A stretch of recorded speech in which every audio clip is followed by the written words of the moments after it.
Migrate ရဲ့ horror mode အကြောင်းမှာအခုလက်တလုံးနာမည်ကြီးနေတဲ့ဒီအဝါရောက်အလုံးလေးရဲ့အကြောင်းကိုကျွန်တော်ကနေပြီးတော့ရှင်းပြပေးတော့မှာပဲဖြစ်ပါတယ်။ဒီ mode ရဲ့နာမည်ကိုကျွန်တော်တို့တွေက variety လို့ခေါ်ပါတယ်။ဘာကြောင့် variety လို့ခေါ်ရလဲဆိုတော့ကဒီ mode လုံးဝကျဲတယ်ကွာ။ဘယ်လောက်ထိလဲဆိုရင်သူ့ဘက်က auto AI တဲ့စကားပြန်ပြီးပြောတဲ့ဟာတွေရောနောက်ပြီးတော့တကယ် player တယောက်ရဲ့ fashion အတိုင်းတွေရောလုံးထောက်ပေးနိုင်တယ်။ဒါပေမဲ့ဒီမော့ရဲ့လုံးဝမှောင်မိုက်တဲ့အချင်းကကြတော့ကဒီမော့ကအစပိုင်းမှာလာကောင်းခဲ့တယ်သူ့ဘောမှာကောင်းတာတခုတော့ဆက်ဆက်မိခဲ့ရင်နောက်ပိုင်းတွေမှာလုံးဝကိုကြောက်ဖို့ကောင်းတဲ့အကောင်ကြီးပုံစံပြောင်းသွားအောင် variety mode ကဆဆစပုံးတဲ့ခါကြာကြီးကျွန်တော်တို့ဖာတောင်းဖာဆိုတာကကျွန်တော်ဂျက်ဖာပေါ့နော်ဂျက်ဖာလေးနဲ့စပုံးလာတယ်စပုံးပြီးရော player တယောက်ကအဲ့ဒါကိုထိလိုက်တဲ့ခါကြာရင် player နဲ့စကားပြောနိုင်တယ်မိကုန်းတွေကိုဖြစ်တတ်တယ်နောက်ပြီးကြတော့ဂိမ်းထဲမှာဆိုရင် player တွေကိုကူညီတဲ့ပုံစံပေါက်နေရကွာဒါပေမဲ့အခြေရလာတဲ့ variety mode ကနေပြီးတော့မူလက friendly ဖြစ်တယ်ကွာ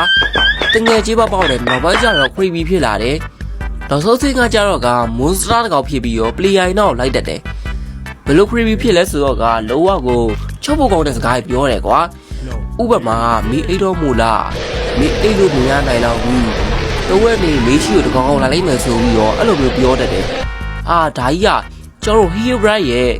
case ဆောင်းအတန်ဒီကြားရတာတော့မှလက်နေရအဲ့လိုကြီးကြားလိုက်ရရင်တော့ကျွန်တော်တော့သွားပြီအခုအရေးကြီးတဲ့အပိုင်းကတော့ကဒီမော့က real life fake လားဆိုတော့ကလုံးဝ fake ပါဘာ